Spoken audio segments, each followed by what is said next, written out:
Bonjour tout le monde. Merci pour l'invitation. Je dois être honnête, on n'est pas complètement à l'aise à être ici en train de parler de l'adaptation au changement climatique. C'est un sujet important.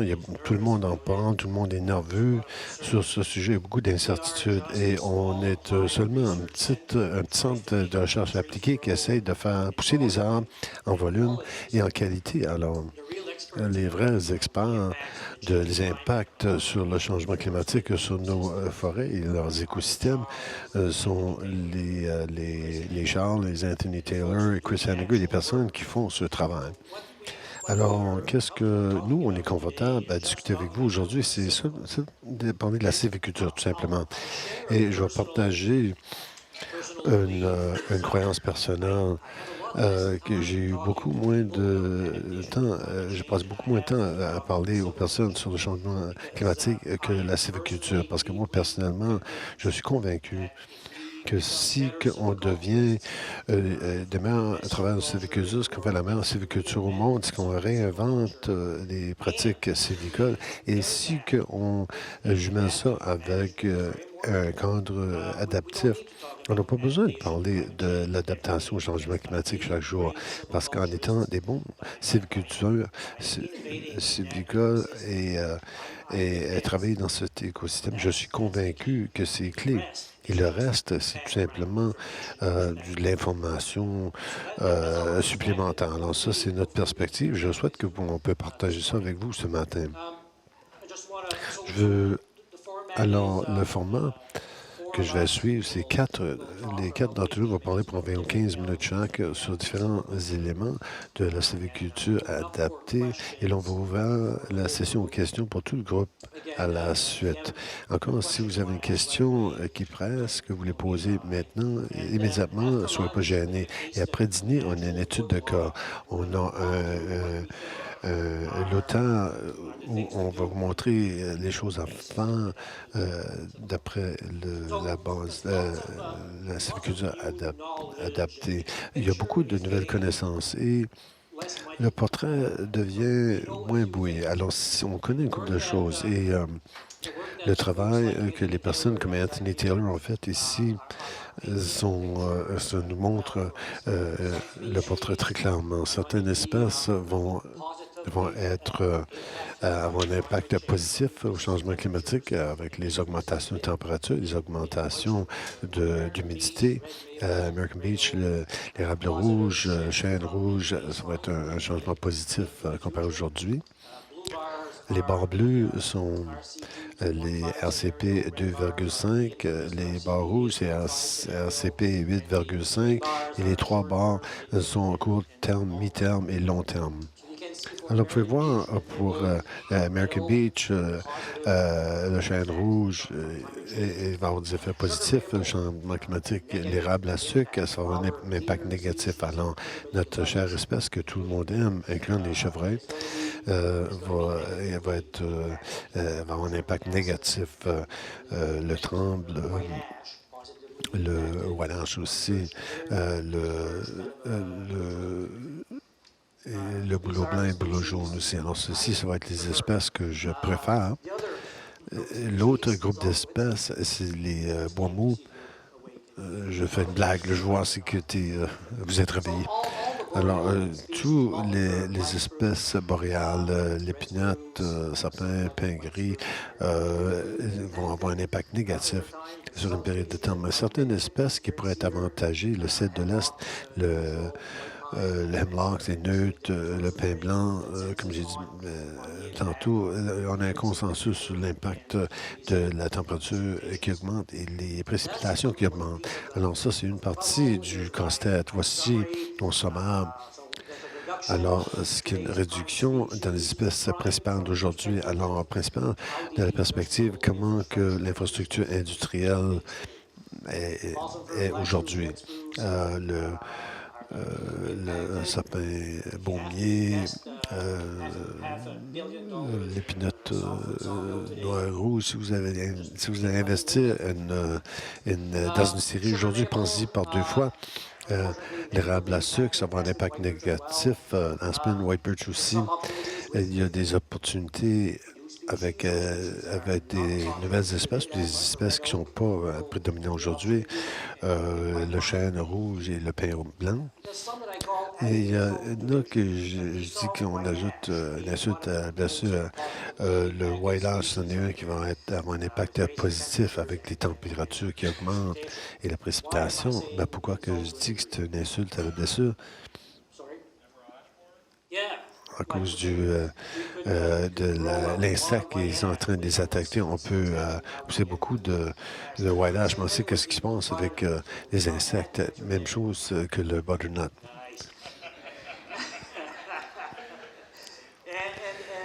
Et, et le butternut canker aussi. Alors, tandis qu'il pourrait être avantagé, il y a des plus grandes choses qui pourraient venir en considération. Et il y a des espèces qui sont en train de créer une interférence qui va être avantagée au changement climatique. Vous savez tout, qu'est-ce que je parle, qu'est-ce que je pense du beach. Je traite ça comme c'est pas un arbre, mais ça va être avantagé par le changement climatique et l'érable rouge, il n'y a rien de super excitant de faire pousser d'autres érables rouges, mais comparé à la façon qu'elle pousse aujourd'hui, mais des espèces plus sécuritaires. Le bouleau blanc,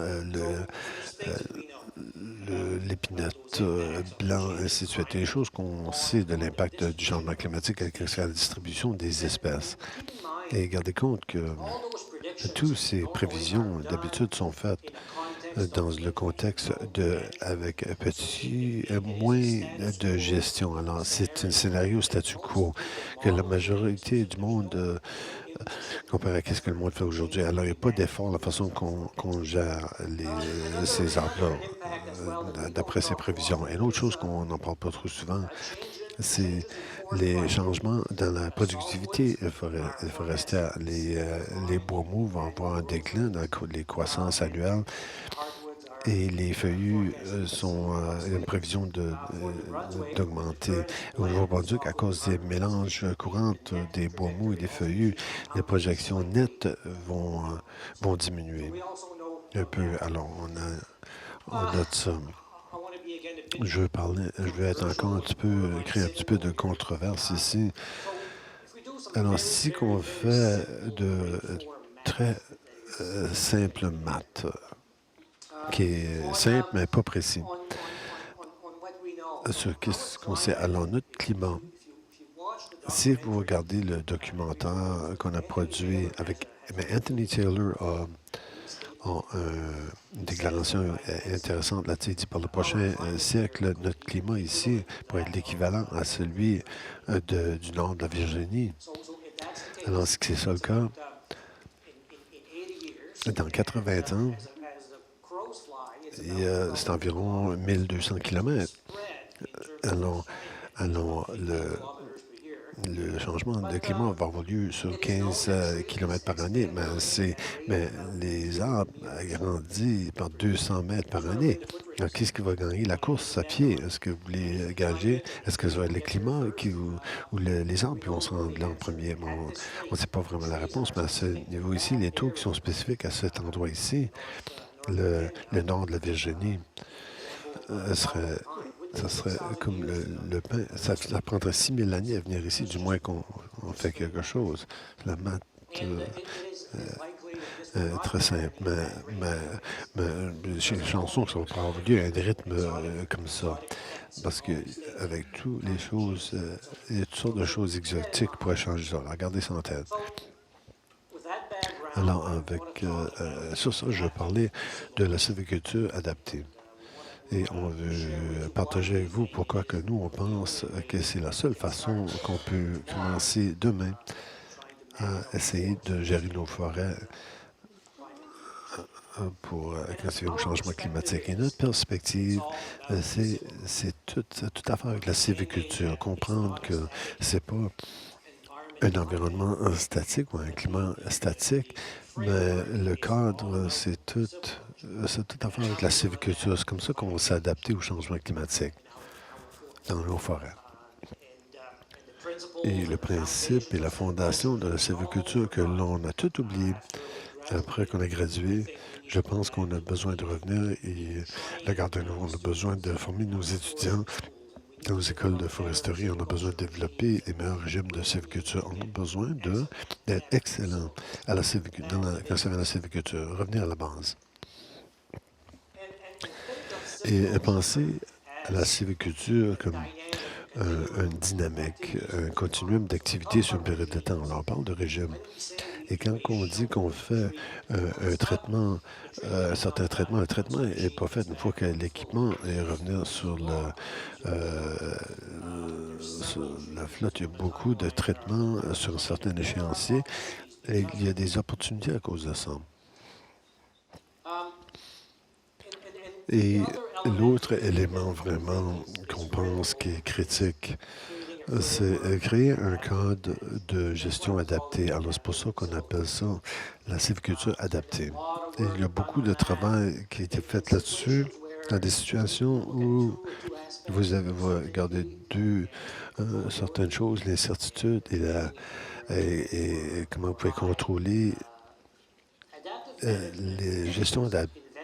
Ça a été inventé dans les 1960 et 1970 et ça s'applique mieux où vous pouvez contrôler beaucoup des choses et les incertitudes.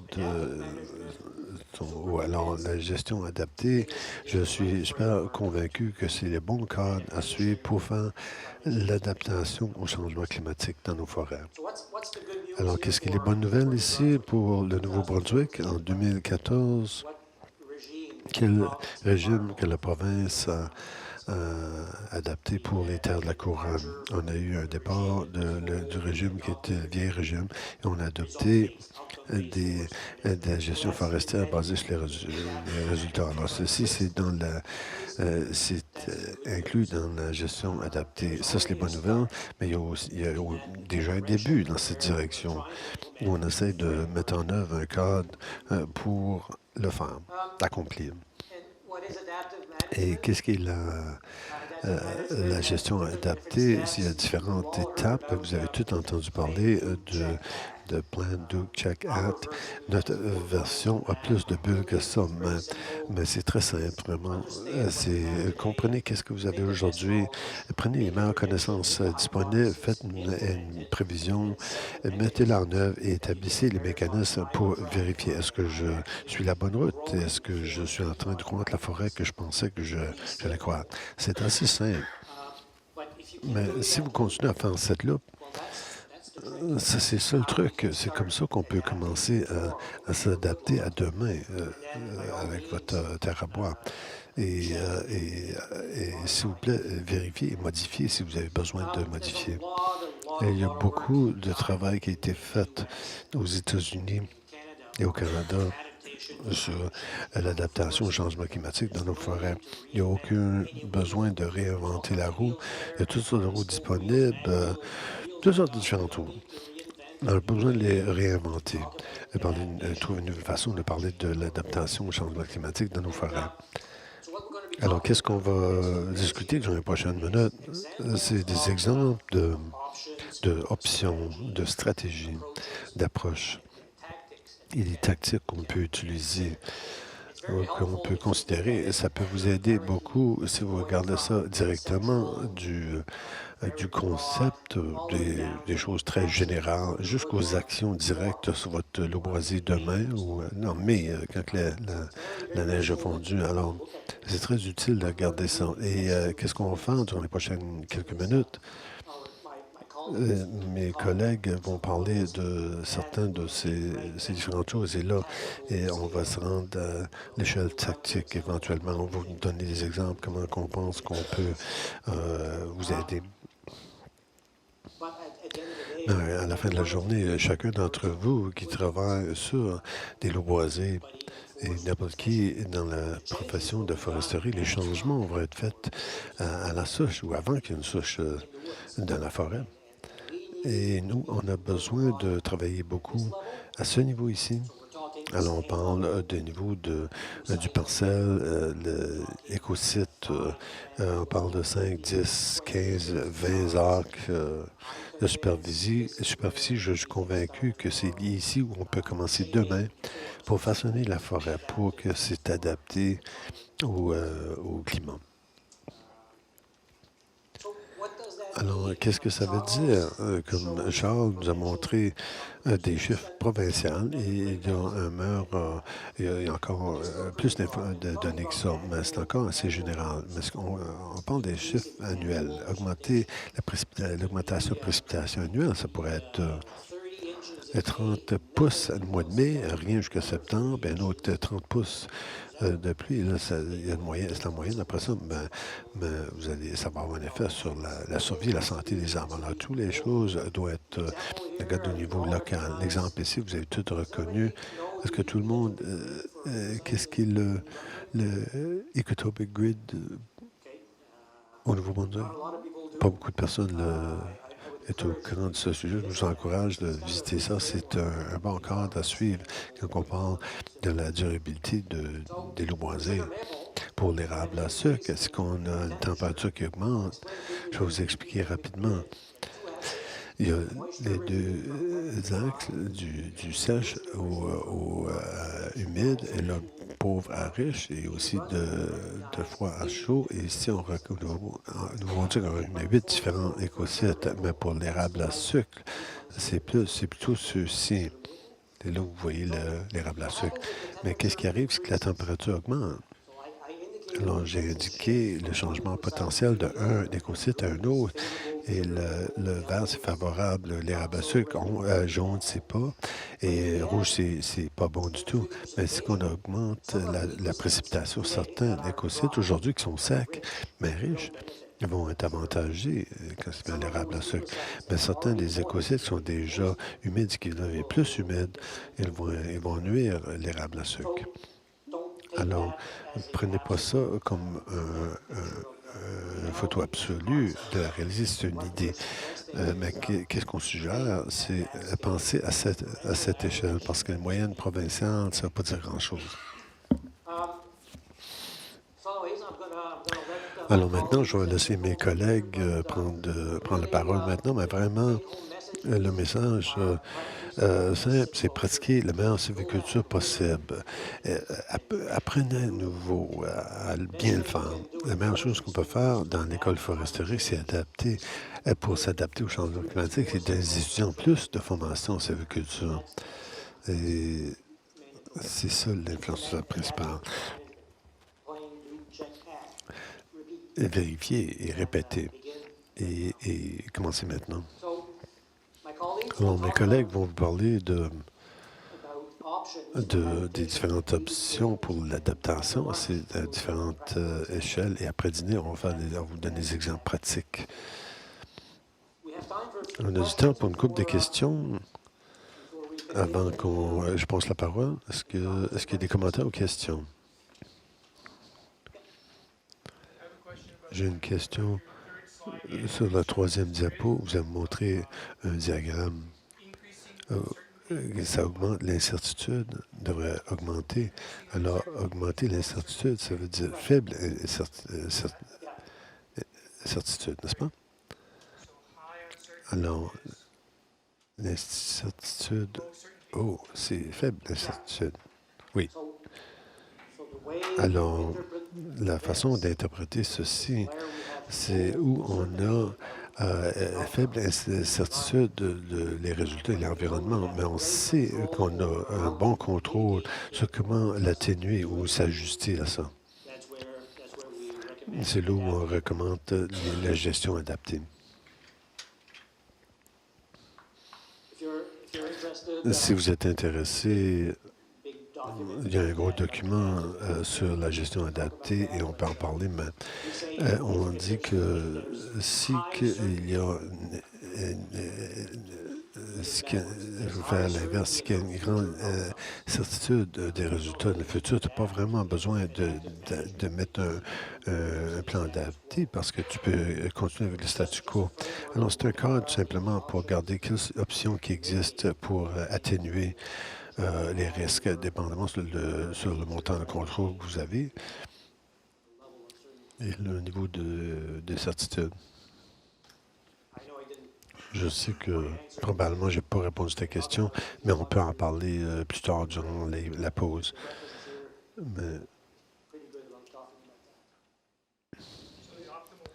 alors, la place optimale, ça serait faible incertitude et fort probable, en bas à la droite. Alors, si on se trouve dans cette situation ici, alors on sait qu'est-ce qui s'en vient exactement et on a plein contrôle. Alors, on n'a pas besoin de s'inquiéter trop.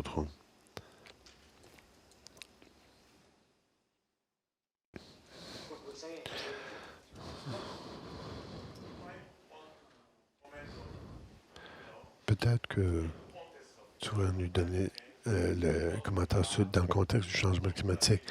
Qu'est-ce qu'on peut contrôler? Et qu'est-ce qui augmente l'incertitude? Peut-être ça nous aidera. Ça, c'est une bonne clarification. Alors, la contrôlabilité, c'est pas pour le changement climatique. Mais on peut contrôler qu'est-ce qu'on fait avec nos forêts pour minimiser les impacts. Alors, la contrôlabilité, c'est avec, on a des outils aujourd'hui pour corriger et c'est on n'a pas besoin de s'adapter. C'est pas une adaptation au changement climatique, mais qu'est-ce qui a lieu dans nos forêts maintenant? Est-ce qu'il y a autre questions ou commentaires?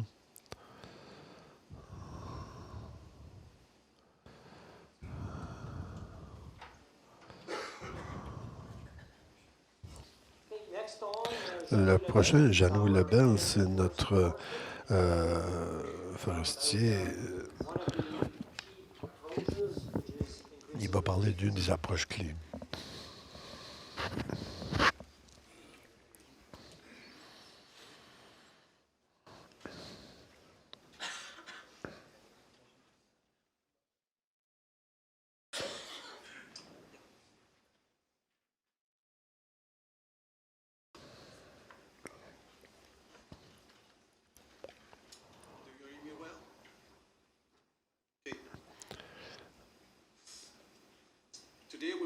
Aujourd'hui, on va vous présenter les approches d'adaptation reconnues généralement, qui est la résilience, la résistance et la transition. Les deux éléments qui caractérisent chaque approche sont, le premier, c'est le montant de changement qu'on est prêt à accepter dans nos forêts. C'est représenté ici dans l'axe vertical, en commençant de maintenir les conditions courantes de nos forêts jusqu'à la promotion des changements. Le deuxième élément, c'est la capacité d'adaptation dans nos forêts.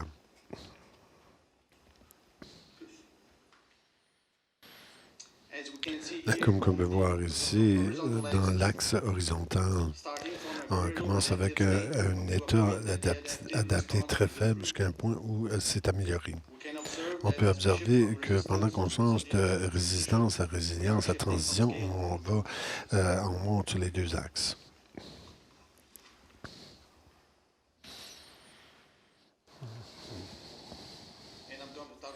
Et je vais vous parler de la résistance en premier. Qu'est-ce que la définition de résistance? Ces actions qui améliorent la défense de la forêt sur des changements anticipés ou défendent directement la forêt contre des choses pour maintenir les conditions sans changement. Les options impliquent investir des ressources pour maintenir ce qui est couramment sur le paysage.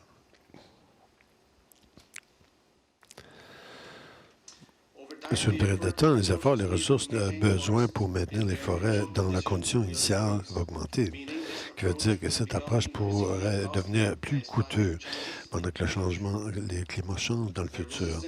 L'option de résistance est mieux utilisée à une stratégie à court terme ou pour maintenir les ressources d'une haute valeur culturelle, économique et écologique.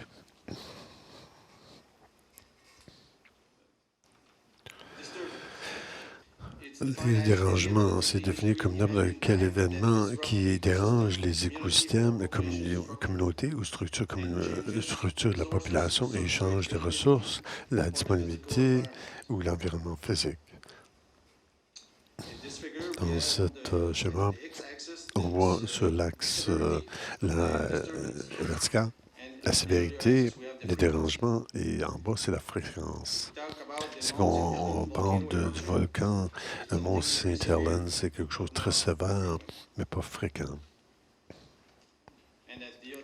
Et l'autre bout du spectrum, on a les arbres qui tombent, qui est plus fréquent, mais pas aussi sévère.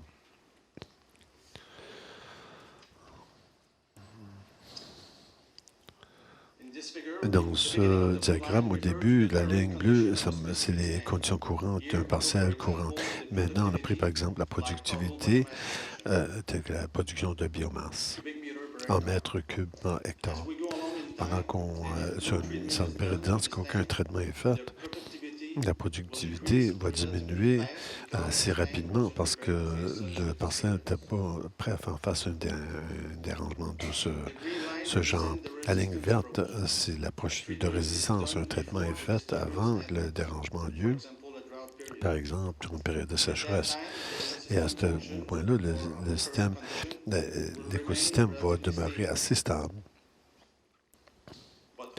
Mais sur une période de temps, quand le dérangement devient plus sévère, l'approche de résistance va approcher sa limite et il va y avoir des changements majeurs dans les conditions de forêt.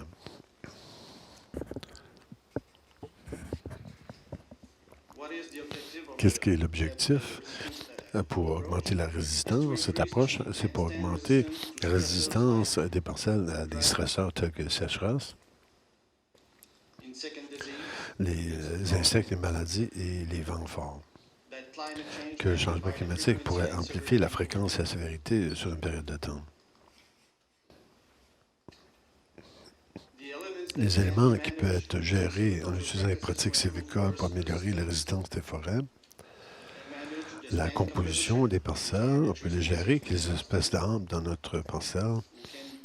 On peut gérer la structure du parcelle, telle que les classes d'âge, le nombre de différents arbres. On peut gérer la densité du parcelle et la santé et la vigueur de l'arbre. Les outils, les pratiques sylvicoles qui améliorent la résidence de la forêt sont le tanning pré-commercial, le tanning commercial et la coupe partielle, telle que SPS, développée par NHRI. Un exemple numéro 1, tanning. Des arbres en santé avec une bonne croissance pour accepter le stress beaucoup mieux que ceux qui compétitionnent pour des ressources. Est-ce qu'on veut améliorer la résistance à la sécheresse? La méthode la plus simple, c'est pour faire un tanning à différents temps du cycle de vie du parcelle et réduire la compétition. Les couronnes se développent plus pleinement et ça aide l'arbre à mieux transformer le CO2 en carbone à travers la photosynthèse. D'avoir moins d'arbres, ça réduit la compétition pour nous aussi. Les parcelles qui ont été amincies vont aussi atteindre la maturité économique plus tôt. Et là, on a besoin, pour faire des agricultures adaptées plus tôt dans la rotation pour réduire les risques encore plus. Cette pratique est bien établie pour la majorité des espèces d'arbres. Exemple numéro 2, la coupe partielle. La coupe partielle ou sélective dans des parcelles de feuillus, c'est plus complexe que les bois mous.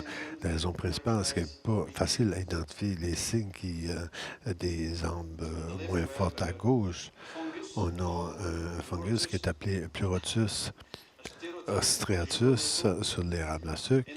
Et à la droite, on a un autre fungus sur l'érable à sucre aussi, et c'est la partie noire ici.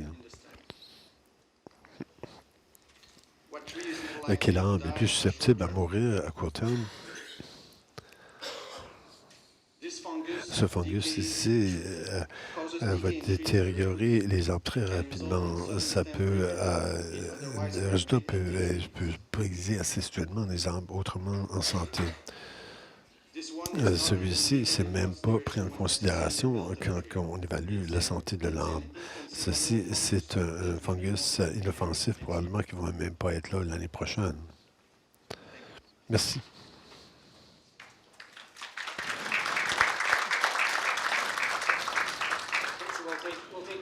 On va prendre des questions quand on conclut tous les présentateurs ensemble. La prochaine chose, c'est Inès Kedri, qui est une chercheuse à l'Institut, va parler de la résilience.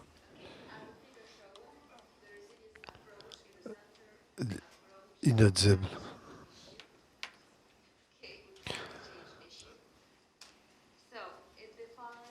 Ça définit nos actions qui va accommoder un certain degré de changement, mais encourage le retour à la condition courante.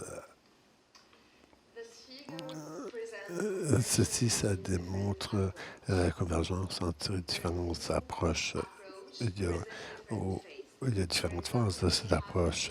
Quand vous avez la phase de traitement, un traitement de sylviculture, on va observer une petite chute, mais un retour rapide de conditions courantes. Mais si vous avez mais à un certain point, on aura une job importante à faire. Où il va y avoir un retour à la condition initiale très lent. Le deuxième dérangement va être moins importante comparé au premier. Mais maintenant que la productivité va être réduite. Maintenant, on a une liste de stratégies qui peut vous permettre d'aller de l'idée à une action. La première stratégie que je vais vous présenter, c'est comment promouvoir les différentes classes d'âge. On sait que les espèces sont vulnérables aux stresseurs à différentes étapes dans leur cycle de vie. Pour des personnes qui sont le même âge, sont plus vulnérables aux insectes et aux maladies. Beaucoup d'entre eux vont augmenter dans la superficie et la sévérité à cause du changement climatique, mais pour des personnes qui ont différents âges d'arbre, une petite proportion de la population pourrait être exposée à une menace à n'importe quel temps, qui peut augmenter la résilience du parcelle et ça peut les rendre moins susceptibles à une plus grande gamme de menaces, par exemple.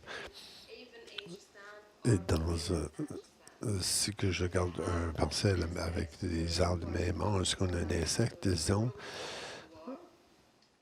comme le spruce budworm, les résultats vont être plus ou moins importants. Et avec ça va être un parcelle avec des arbres de même âge va être affecté plus grandement parce que le mélange de classes d'âge de stressants peut nous aider à réduire les effets. Par exemple, cet insecte ici, et réduire la disponibilité,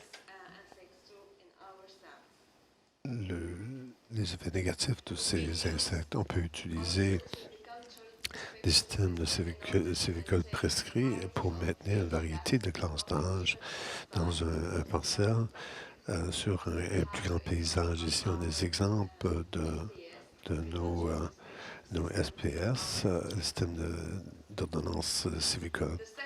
La deuxième stratégie, c'est pour augmenter la productivité de l'écosystème en créer des opérations pour créer certaines structures sur la parcelle, même si moins marchands d'arbres est enlevé. Ces deux choses peuvent créer un feu, mais on peut éventuellement améliorer la régénération après quelques années. On peut utiliser la scarification du site ou la plantation ou autres techniques pour supporter la régénération. Troisième stratégie, c'est comment maintenir la diversité des espèces désirées en plantant des espèces natives à l'endroit qui vont régénérer naturellement, comme on a l'épinette rouge, l'épinette blanc et l'épinette noire. On peut utiliser les traitements de sylviculture pour promouvoir et améliorer les diverses régénérations des espèces natives.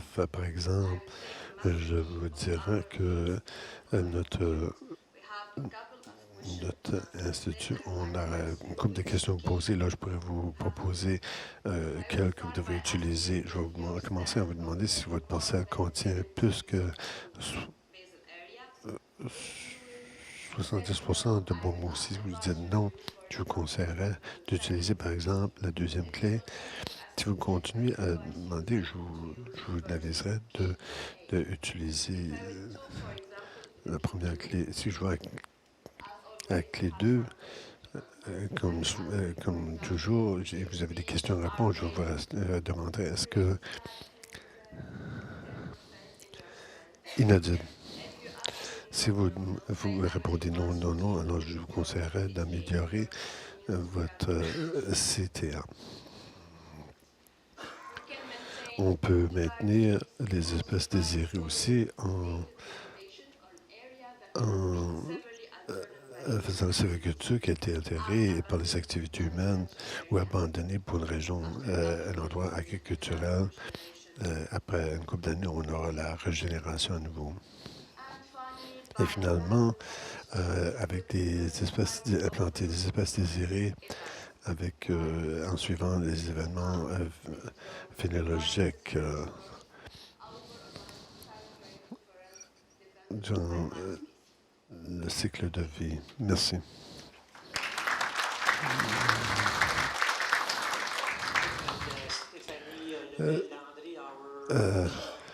Maintenant, on a Stéphanie Lebel-Landry va venir vous présenter notre dernière suggestion. Alors, le dernier, c'est sur la transition. Alors, voici l'approche qui va faire la promotion de plusieurs changements. Ça va être le parcelle qui va être plus adapté au changement climatique.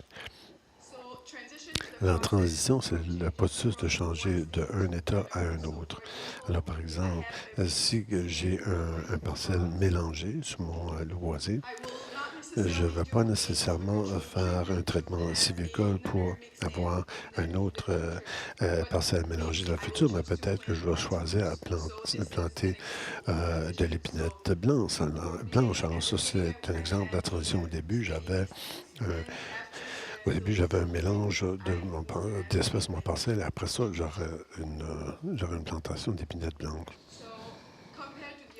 Comparé aux autres approches, mais le traitement aura le plus de changements. Si on prend l'approche de transition, mais sur une période de temps, la productivité de notre parcelle va augmenter et probablement c'est l'approche qui va maintenir la productivité, qui va l'augmenter sur une période de temps, même si le changement climatique a lieu.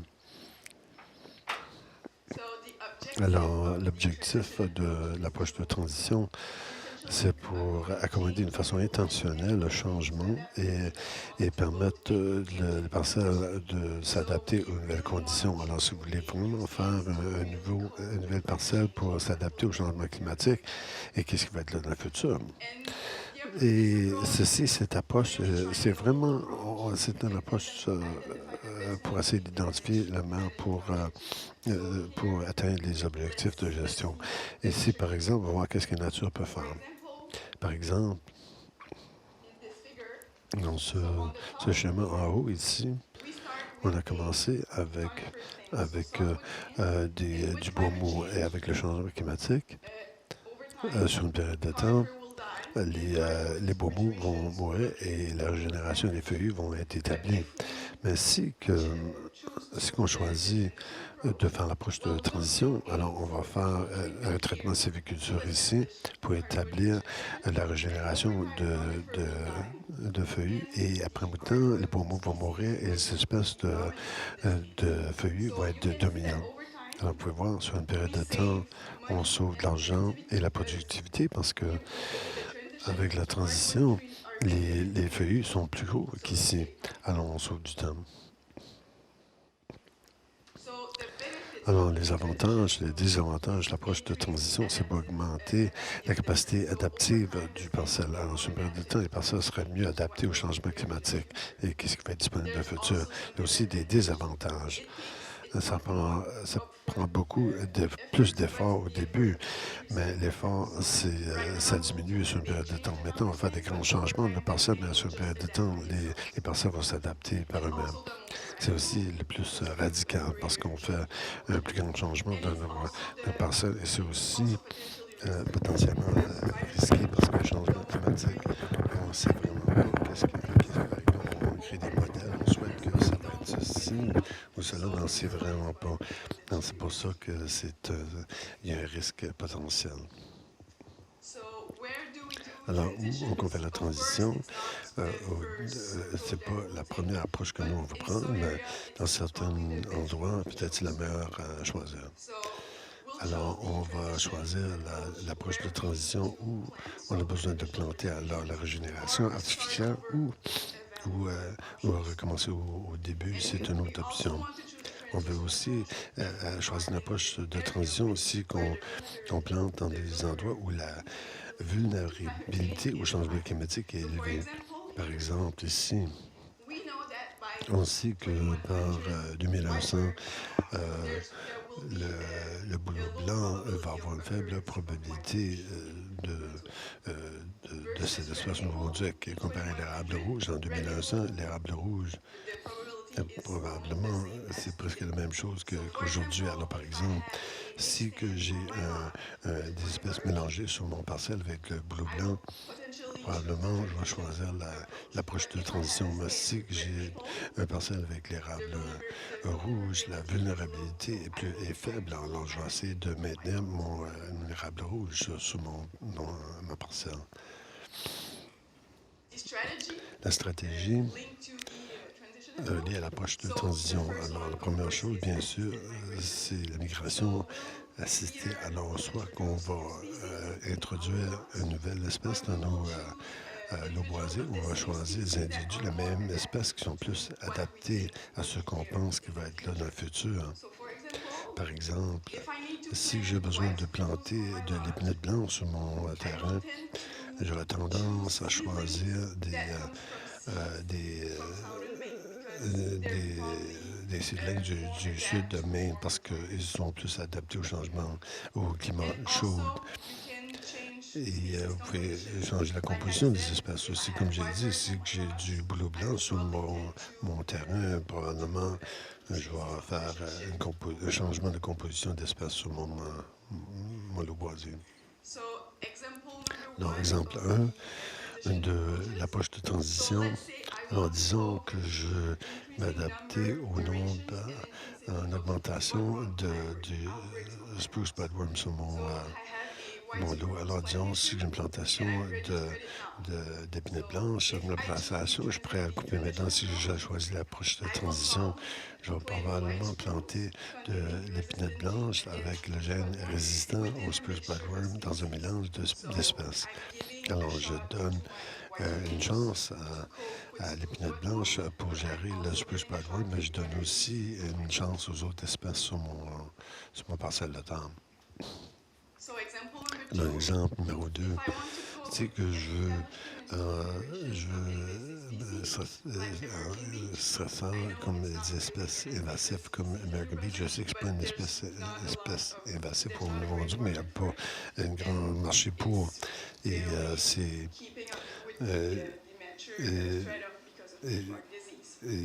avec les maladies, c'est presque on n'a pas besoin de considérer. Mais disons, si j'ai un parcelle avec le Yellow Birch et le Beech, et je ne veux pas que le Beech prenne le contrôle sur le bouleau blanc, là, je vais récolter plus que 60 pour donner une chance au bouleau blanc et décourager le Beech. Et ici,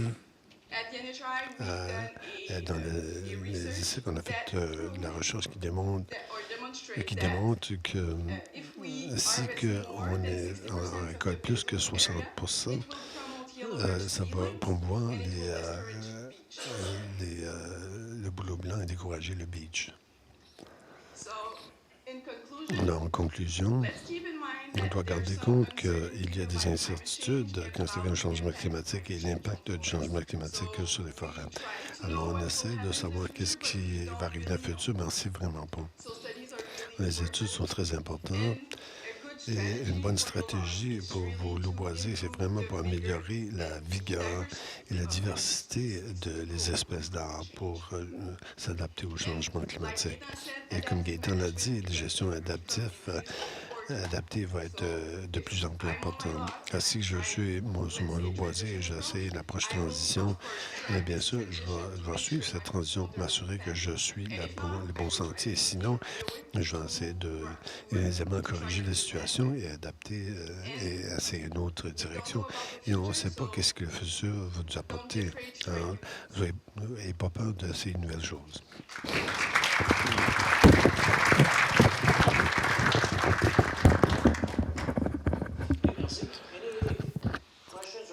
Merci. Est-ce qu'il y a des questions, commentaires pour les présentateurs de ce matin? C'était des idées à très haut niveau sur la sylviculture adaptée.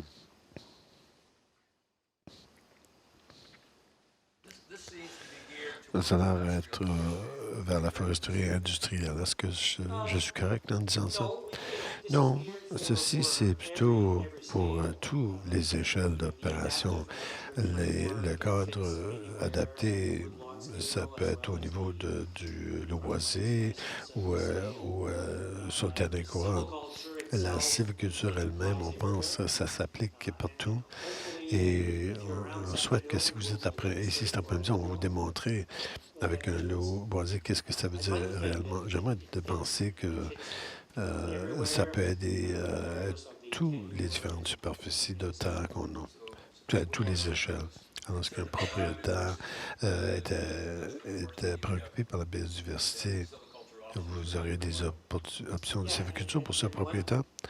Oui. Et qu'est-ce que nous, on se concentre dessus à l'Institut de recherche des feuillus du Nord. On regarde la qualité du bois. Alors, on ne fait pas croire qu'on sait tout pour améliorer la diversité, l'habitat et tous les autres services d'écosystème. Parce qu'il y a beaucoup d'autres endroits qui font ce genre d'études et ce travail. Mais certainement, qu'est-ce que nous, on présente? C'est de la perspective de la croissance du bois et la qualité du bois. Je vous pose une autre question. Qu'est-ce qui est le Broke et Ironwood? Qu'est-ce qui est le futur? Je suis supposé répéter la question et je ne l'ai pas fait. Mais qu'est-ce qui est le futur pour le feuillu et le chêne? D'après ce que j'ai lu, qu'est-ce que j'ai regardé, c'est pas documenté beaucoup. Je pense que c'est à cause du faible nombre de ces espèces-là dans nos forêts aujourd'hui. Charles, est-ce que tu as une opinion sur le futur du chêne et de...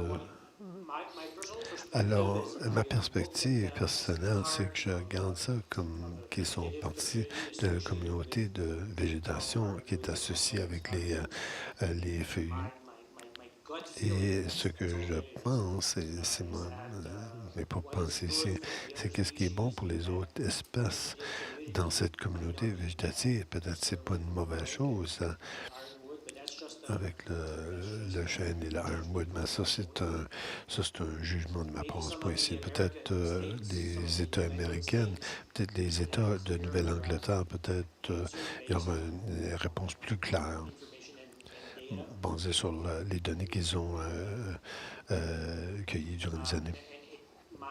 Et mon opinion, encore une fois, serait la même chose pour le butternut et le white ash, autre que ces deux, ils ont des problèmes de santé très méchants. Alors ça va,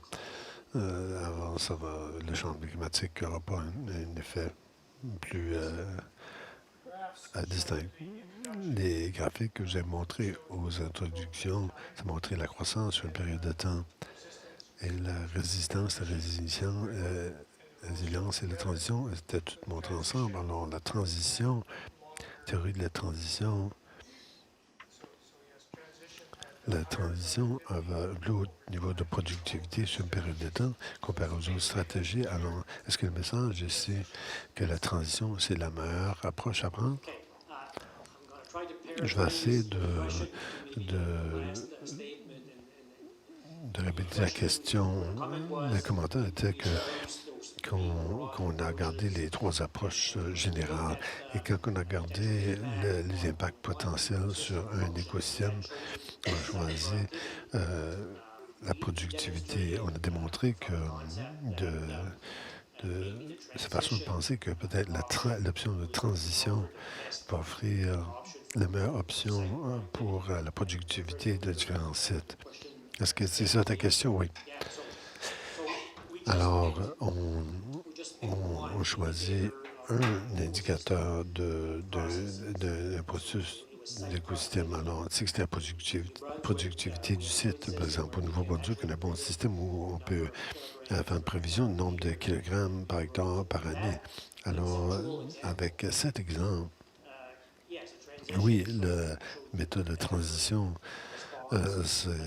c'était le mieux, mais ça ne veut pas dire, et c'est ça le message, ça ne veut pas dire que vous devez conclure que la transition, c'est la meilleure approche pour adapter nos parcelles.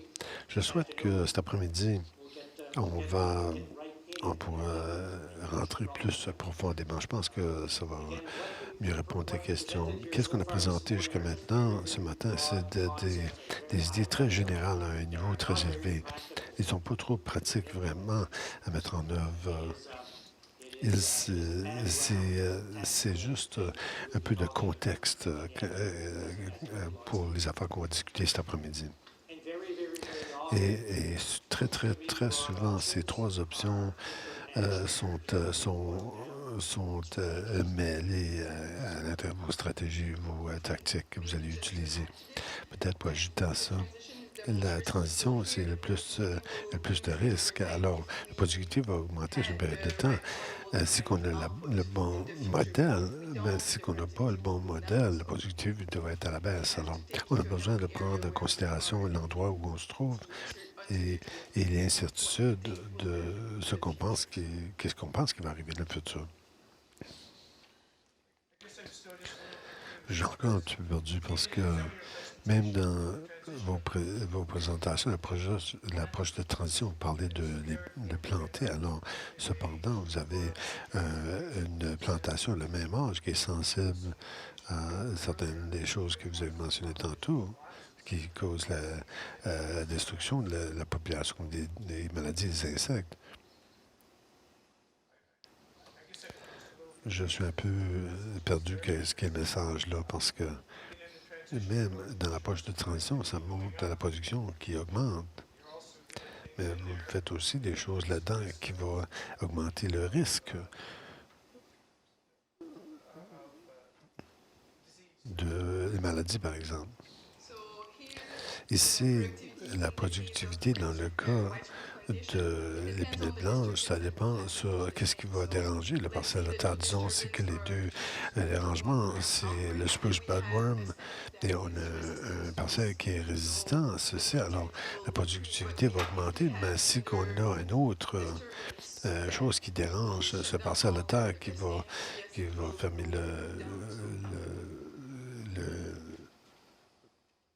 ça va faire chuter la production.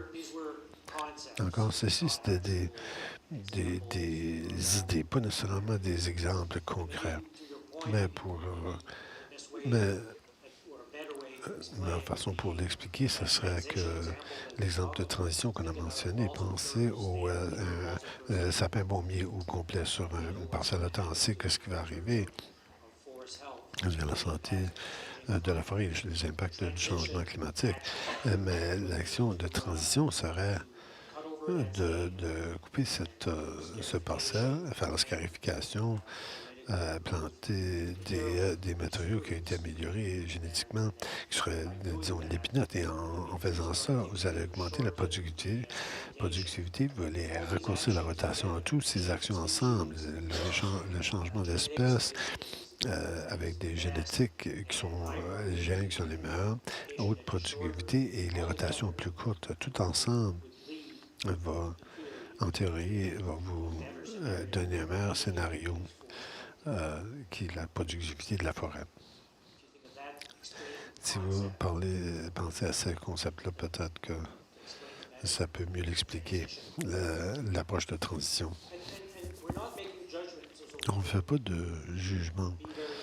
Soyez très prudents. On ne dit pas que... On ne dit pas de couper le sapin et planter l'épinette Norvège.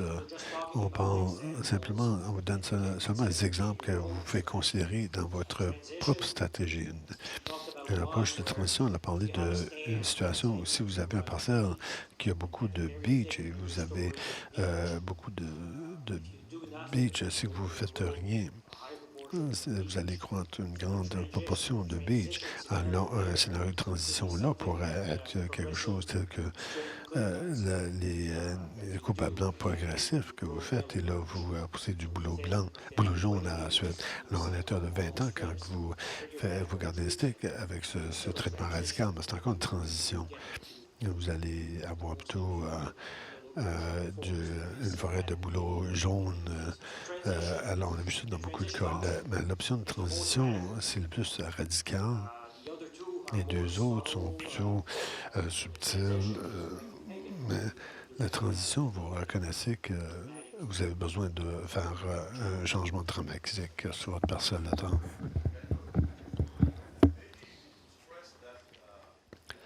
Peut-être besoin de l'approche de transition n'exclut pas utiliser les outils qui augmentent la résilience. Oui, alors, Hector fait un bon point. On devrait rester que simplement parce qu'on dit qu'on va choisir de faire l'option de transition, ça ne veut pas nécessairement dire qu'on n'inclut pas les éléments des autres options ou les autres approches. Et en fait, c'est ce qui arrive dans chaque cas. On vous parle d'idées de niveau très élevé, mais quand ça arrive, en réalité, vous allez voir que une recette qu'on choisit des différents éléments de les trois options générales.